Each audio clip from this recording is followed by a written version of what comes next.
buenas tardes, bienvenidos una vez más aquí a Compartiendo a Cristo sin Censura. Este es un programa más y el día de hoy tenemos un tema muy interesante, ¿verdad? Y primero, antes que nada, agradecerles a aquellos que nos han escrito, nos han dado sus comentarios, sus sugerencias. Muchísimas gracias, les pedimos que lo sigan haciendo. Así es. Bueno, como dice Raúl, gracias nuevamente por permitirnos estar en sintonía con todos ustedes. Gracias a todos aquellos que nos siguen por las redes sociales o la aplicación de Vimeo. Estamos aquí nuevamente compartiendo a Cristo, compartiendo de lo que Cristo se ha revelado a nosotros, compartiéndolo con todos ustedes, y asimismo esperamos y agradecidos por todo lo que ustedes ven y conocen de Cristo y lo comparten con nosotros también. Siempre es un privilegio el poder compartir con todos ustedes este hermoso evangelio que por gracia en el cual podemos vivir. Bueno, para comenzar y no hacer tanta introducción a esto, el día de hoy vamos a hablar acerca de la identidad y vamos a seguir hablando acerca de la identidad en los siguientes programas para que puedan verla a continuación, lo compartan, ¿verdad? Es muy interesante este tema, hay mucho que aprender acerca de la identidad. Y bueno, pues para comenzar vamos a leer dos versículos bíblicos. Uno se encuentra en Efesios 4, en el versículo 30, dice: no hagan que se ponga triste el Espíritu Santo de Dios, que es como un sello de identidad que Dios puso en ustedes, para reconocerlos cuando llegue el día en que para siempre serán liberados del pecado. Así es. Y también vamos a estar leyendo, y usted lo puede buscar ahí en su casa, puede leerlo ahí en su casa, tomar su Biblia, tomar su aplicación, su celular, y leer Efesios 1 del 7 al 8. Dice: en quien tenemos redención por su sangre, el perdón de pecados, según las riquezas de su gracia, que hizo sobreabundar para con nosotros en toda sabiduría e inteligencia, dándonos a conocer el misterio de su voluntad. Aquí, el otro día platicando con Raúl, estábamos muy, teníamos una charla muy amena. Entonces nos topamos con este pasaje bíblico donde dice que no contristemos al Espíritu Santo. Y fue algo que nos llamó la atención, el hecho de, bueno, contristar, estamos hablando de entristecer, donde dice en las versiones que tienen un lenguaje más actualizado, dice que no entristezcamos al Espíritu Santo, con el cual fuimos sellados, ¿verdad? Sí. Y entonces salía la pregunta, ¿verdad? ¿Cómo contristamos al Espíritu Santo? ¿Qué hacemos nosotros que hace que el Espíritu Santo se entristezca? Que se ponga triste, vaya. O sea, básicamente contristar es que se ponga triste. Uh-huh. Y salía esa pregunta, o sea, ¿qué es lo que estamos haciendo para que el Espíritu Santo se ponga triste? Y también surgió la pregunta, entonces, ¿para qué tenemos al Espíritu Santo? Uh-huh. ¿Por qué dice que es como un sello? ¿Por qué dice que es como un sello? Y cuando hablamos de un sello, ¿a qué se está haciendo referencia? ¿A qué está haciendo alusión? Y yo creo que esto es lo que nosotros en este momento vamos a tratar de desarrollar con todos ustedes, porque es interesante el saber de que dice que Dios nos ha puesto un sello, ¿verdad? Sí, miren, este tema de identidad es interesante, muy interesante, al cual se le puede sacar mucho provecho. Hoy en día, en la actualidad, cristianos, católicos, musulmanes, lo que usted esté profesando, usted haya creído, siempre hay una sed por conocer al Creador, ¿verdad? Hay una sed por llegar a ese clímax y decir, encontré la respuesta, ¿verdad? Uh-huh. Bueno, pues la respuesta es Cristo, siempre estamos hablando de Cristo, ¿verdad? Uh-huh. Pero en este caso de identidad es muy interesante porque se ha hablado mucho acerca de que somos hijos. Y usted ha escuchado a predicadores, a maestros, a un sinnúmero de personas y usted dice, es que somos hijos, y es que somos hijos, y somos hijos de Dios, y somos hijos de Dios. Pero la primera situación difícil que nos encontramos, ya somos peor que una hormiguita, no valgo nada, pobre de mí, ¿verdad? Y eso nos sucede a todos, y no lo digo en son de burla, sino eso pasa cotidianamente, ¿verdad? Así es una realidad. Es una realidad. En la cual la podemos ver a nuestro alrededor, e inclusive quizás muchos de nosotros pasamos por esas realidades, atravesamos esas circunstancias donde yo creo que no había, podemos decir que no había esa identidad definida. Conocemos intelectualmente, porque la mayoría de las veces intelectualmente sabemos o decimos, más bien decimos, sí, yo soy hijo de Dios, sí, yo sé que soy hijo de Dios, no, Dios es mi padre, papá Dios, papito Dios, como usted quiera decirlo. Pero como decía Raúl, la primer circunstancia que nos aflige, entonces parece que ya no tenemos papá, parece que ya no soy hijo de Dios, o ya no me siento hijo de Dios, porque hice cosas que las circunstancias se vieron tornadas de una manera en la cual hasta a veces pensamos que dejamos de ser hijos de Dios. Pero si nosotros escudriñamos las Escrituras y profundizamos un poco más y le pedimos a Dios, a su Espíritu Santo, que nos vaya revelando, que nos vaya trayendo a nuestra conciencia la realidad de que somos hijos de Dios, nuestra vida empieza a cambiar.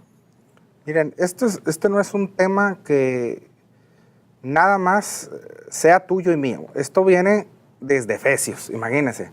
¿Desde hace cuánto no se escribió la carta a los Efesios? Y el mismo Pablo viene desarrollándolo con ellos, este punto de identidad. Tengo que ser sincero, nosotros hemos participado en las enseñanzas y en la predicación en no ser claros con la gente. Y hemos tratado de obtener ideas erróneas de cómo llevar a un creyente a la identidad. Y el punto es que nosotros, cometiendo este error, hemos hablado inclusive acerca de que orfandad, ¿verdad? Hemos dicho una palabra de orfandad, como si nosotros careciéramos de padre. Y para poder cerrar este círculo, si usted ha escuchado esa palabra de orfandad, déjeme decirle que el mismo Jesucristo les dijo a aquellos escribas en aquel momento, les dice, su padre, el diablo. Ustedes se parecen a su padre, el diablo. Quiere decir que si no habían reconocido a Jesucristo, de hecho no lo reconocieron, ¿sí? Y les dice su padre, quiere decir que tú tienes identificado a alguien como tu papá. Es decir, tú no eres huérfano. Nunca hemos sido huérfanos. O nuestro padre del diablo o nuestro padre es Dios. O sea, nunca ha habido orfandad, nunca ha habido huérfanos en esto. O sea, ha habido un dueño que era el diablo y ahora hay un dueño que es Dios de nuestras vidas, ¿verdad? Podemos decir que podemos ponerlo como dos imágenes, ¿no? Hay una imagen que era la del diablo y hay la imagen que es de Dios, la imagen del Hijo. Y en ese sentido, recordemos que dice la palabra, nos enseña y nos muestra que nosotros estábamos muertos en delitos y pecados. O sea, siempre estábamos siguiendo y tras los deseos nuestros deseos pecaminosos, nuestros deseos carnales, dice la palabra que con una mente cauterizada, con una mente que siempre está buscando lo bueno y lo malo, o más lo malo que lo bueno. Pero inclusive la Biblia nos habla inclusive de que aún el conocimiento del bien y del mal era el fruto prohibido, conocer lo bueno y lo malo. Y ese es otro tema que algún día vamos a poder tocar, donde hacernos a un lado de lo bueno y lo malo y empezar a indagar en lo verdadero y lo falso. Sí, pero que son dos cosas diferentes. Que son dos cosas diferentes.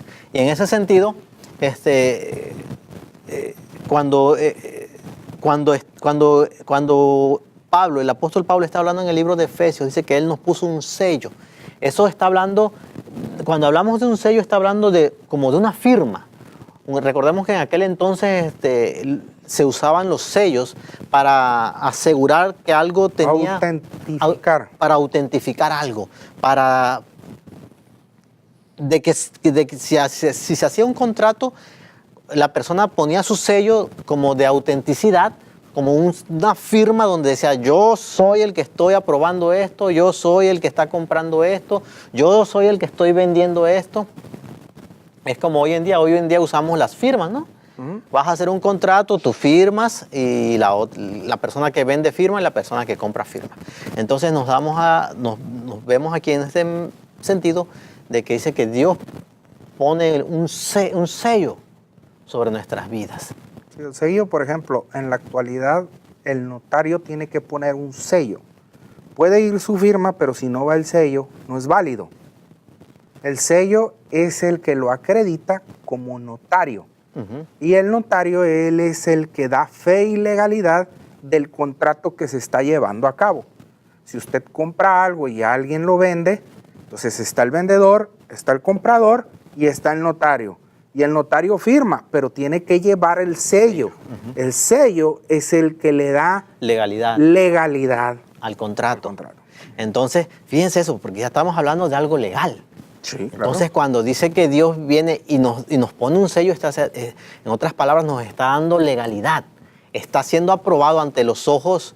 Y es algo interesante porque esta legalidad es tan trascendente que es una legalidad eterna, donde Dios nos da a entender de que estamos siendo introducidos a la vida de Dios, de que hemos sido introducidos a su naturaleza divina, de que hemos sido introducidos a la eternidad, que hemos sido introducidos a su propósito eterno.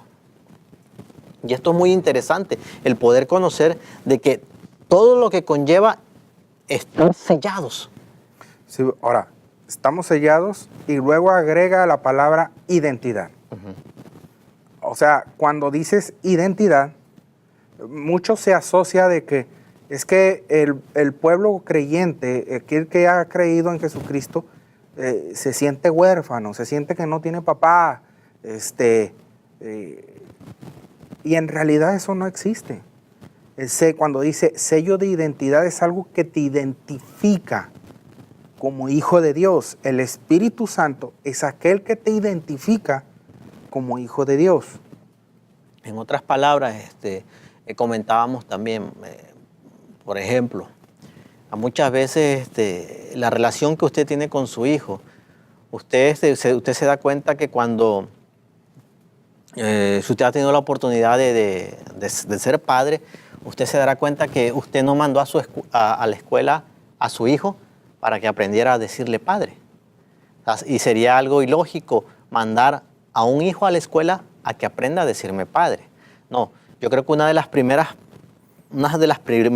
palabras que un niño dice es papá o es mamá, más mamá, sobre todo porque ellas son las que están más tiempo con ellos, al cuidado de ellos.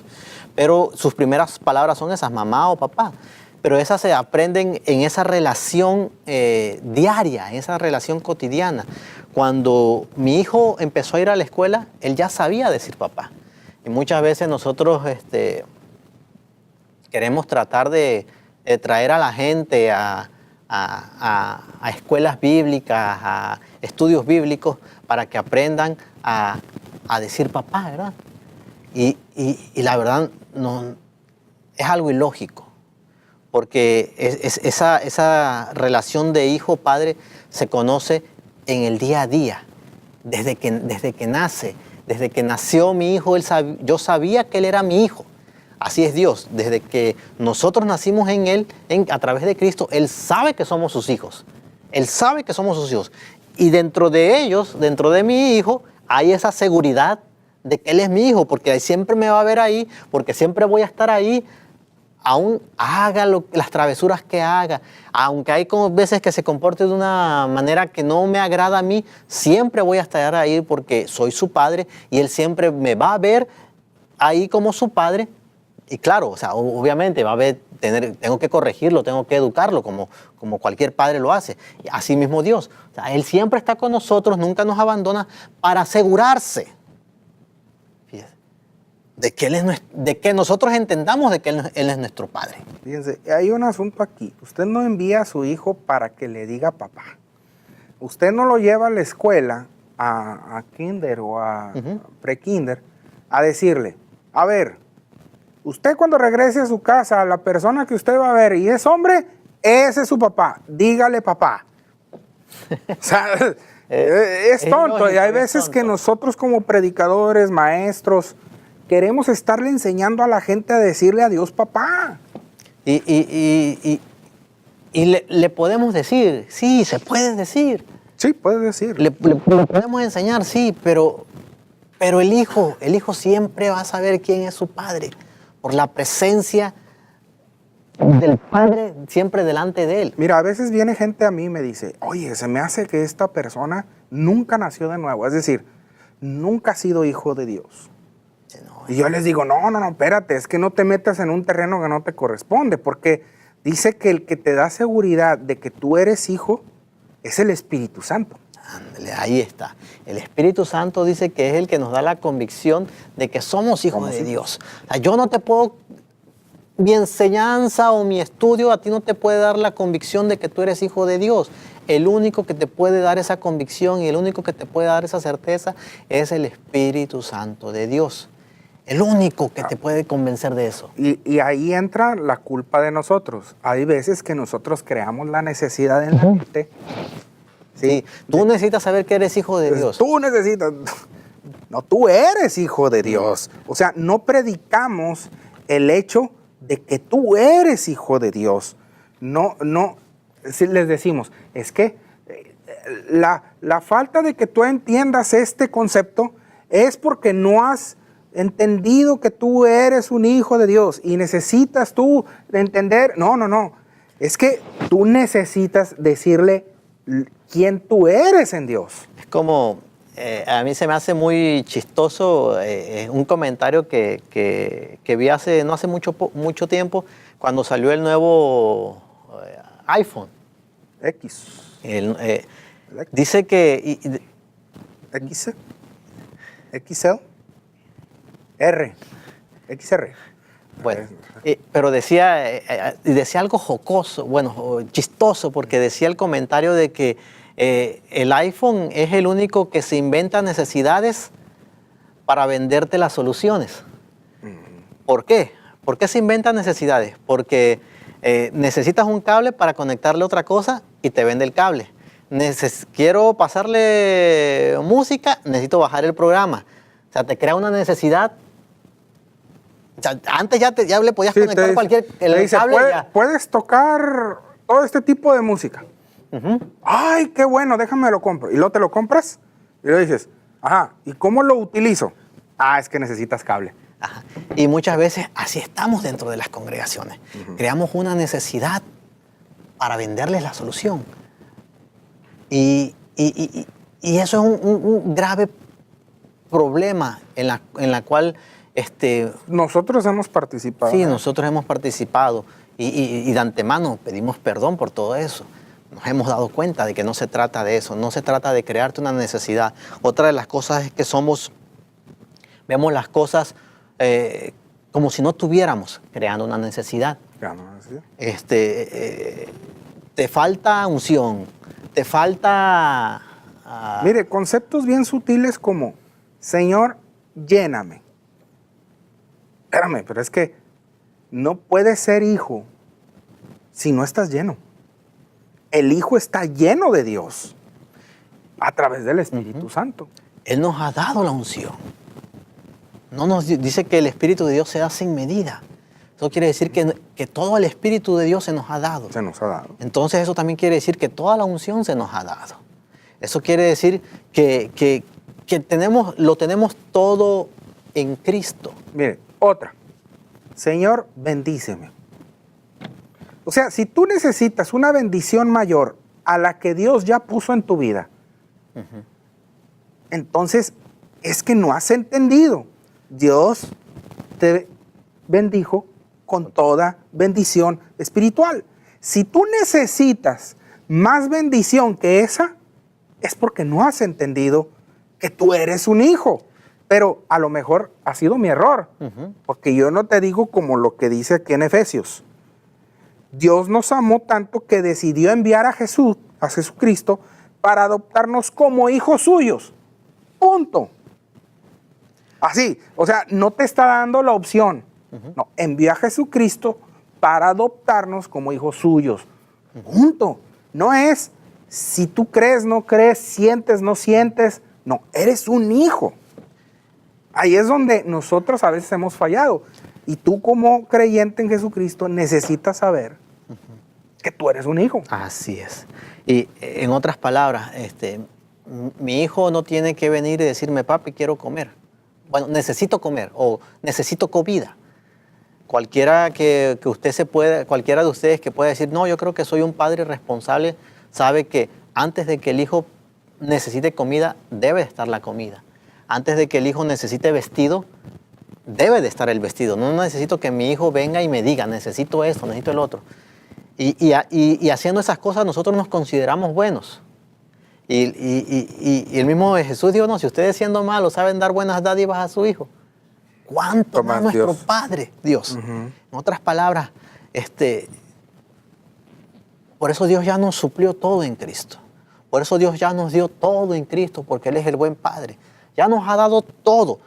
Quizás muchas de las cosas, mi amigo que nos está viendo, o mi amiga que nos está viendo, quizás usted está pidiendo muchas cosas. Déjeme decirle que Dios ya se las dio, es su hija, es su hijo. Aquí el asunto no es si te sientes o no te sientes hijo. Necesitas saber que eres un hijo. ¿Por qué? Porque como parte del hijo en Efesios 4, si usted se va del 25 al 29, Pablo hace recomendaciones a los que eran ladrones que ya no roben, que los que hablan malas palabras ya no las digan, que hablen buenas cosas. O sea, este hecho de ser herederos tiene que ver con un crecimiento, y el crecimiento viene cuando tú sabes ahora que tú eres un hijo, que fuiste comprado, que fuiste redimido por Jesucristo, que Jesucristo fue enviado para que seas hijo. Sí, exactamente. Para eso apareció, y de hecho también la palabra dice que fuimos engendrados no por voluntad de varón, sino por voluntad de Dios. Y eso trasciende la historia y trasciende el día de tu nacimiento inclusive, porque si dice que fuiste engendrado por voluntad de Dios, quiere decir que desde la eternidad Dios ya te había elegido, ya te había llamado para que estuvieras en esta época, en este año, en estas circunstancias. Inclusive trasciende tu necesidad. Exactamente, trasciende tu necesidad. ¿Nosotros qué hemos dicho? ¿Quieres solucionar tu problema? Cristo es la solución. Ahí te hago una necesidad a tu vida. Y es que con Cristo no necesitas nada. Eres heredero, coheredero con Él. Ahí es donde está el punto. Dices, bueno, ¿y entonces cómo me puede ir mejor? Bueno, necesitas ser capacitado, entrenado, adiestrado en Dios, en Cristo. O sea, no se trata de que yo tengo la fórmula secreta. No, sí, claro, sí, es exactamente. Nadie tiene una fórmula secreta de decirte haz 1, 2 y 3 y se solucionó tu problema. No, es un proceso y los procesos en cada vida son diferentes. ¿Por qué Juan Carlos está hablando de procesos? Porque dice que nosotros debemos de ser administradores, buenos administradores. Usted dígale a su hijo de 9 años, te voy a dejar aquí el carro, te voy a dejar el Nintendo, el Xbox, te voy a dejar la alacena, te voy a dejar todos estos juguetes, a ver si él puede administrar esa cantidad de bienes. O sea, es cierto que somos herederos, pero somos más administradores y buenos necesitamos ser. En una parte de la Biblia dice que el niño no difiere nada del esclavo. O sea, el hijo no difiere nada del esclavo mientras es niño. Está hablando no de un nivel, sino de una estatura, de entendimiento. Ujú. Pero inclusive el crecimiento también es natural. Yo no le puedo decir a mi hijo, crece 5 centímetros. No, yo no le puedo decir a mi hijo, engorda. No le puedo, aunque le diga todos los días, engorda, engorda, crece, crece, crece, crece. Yo no lo puedo hacer crecer porque el crecimiento es natural. Sí, que dice que te salgan pestañas como a mí, cejas como a mí, cachetes como yo. Que te salgan, no puedes. Eso está en el ADN, eso viene dentro del crecimiento. Inclusive la palabra dice que el crecimiento espiritual, la madurez espiritual, el crecimiento lo da Dios. Pero eso no significa que no haya uno que sembre, no haya uno que riegue, pero el crecimiento lo da Dios. Lo da Dios. O sea, hay una labor de quien siembra y hay otra labor de quien riega. ¿De qué estamos hablando? De la palabra. O sea, hay una función en nosotros de decirle a los creyentes, ¿sí?, acerca de la palabra. Y hay otro que viene y te dice, sí es cierto. Y empieza a regar esa palabra, ese fundamento que es Cristo, y el crecimiento lo va a dar Dios, ¿verdad? O sea, hay una labor que se lleva a cabo en este tema de la identidad, para dejar de lado toda esa necesidad. Déjame decirte que todo es Cristo. Que no porque vengas y me escuches, ya porque me escuchaste, ya vas a tener un crecimiento. Es importante, es necesario, es parte del perfeccionamiento y de la edificación en Cristo, ¿verdad? Sí, y yo creo también que no hay ninguna persona que crezca de un día para otro. No. O que crezca en una reunión, en una plática. Se le instruye, pero ese crecimiento no es mágico, porque Dios no es un Dios mágico, es un Dios de procesos. O sea, y esto de la identidad trasciende tanto que en el próximo programa se lo vamos a estar explicando, ¿verdad? Que va a ser muy interesante también porque seguiremos hablando de la identidad, que ese es este tema principal, para quitar todos esos malas enseñanzas de las cuales yo he participado. Malos entendidos, malos entendimientos. Pero gloria a Dios que día con día Él nos va trayendo claridad. Y ruego, y es mi oración, que también traiga claridad a tu vida, que el Espíritu Santo traiga esa claridad a tu vida de que tú eres su hijo, de que tú eres hijo de Dios, de que tú eres heredero. No que vas a heredar, No, que eres heredero. No que vas a ser bendecido, eres bendecido. No que vas a ser santo, eres santo. No que vas a actuar con justicia, eres justo. Así es. ¿Verdad? Entonces, hay mucho que hablar acerca de la identidad. Les invitamos a que sigan viendo el próximo programa. Vamos a seguir hablando de este tema.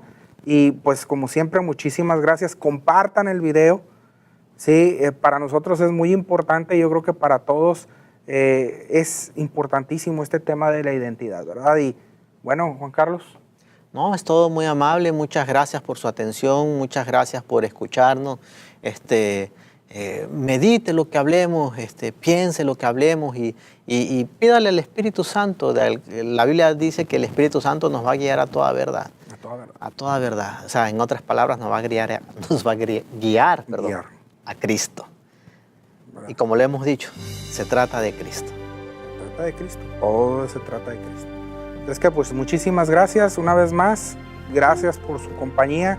Gracias por vernos. Y le pedimos una vez más, compartan estos videos. Esto fue Compartiendo a Cristo sin Censura. Muchas gracias. Hasta luego.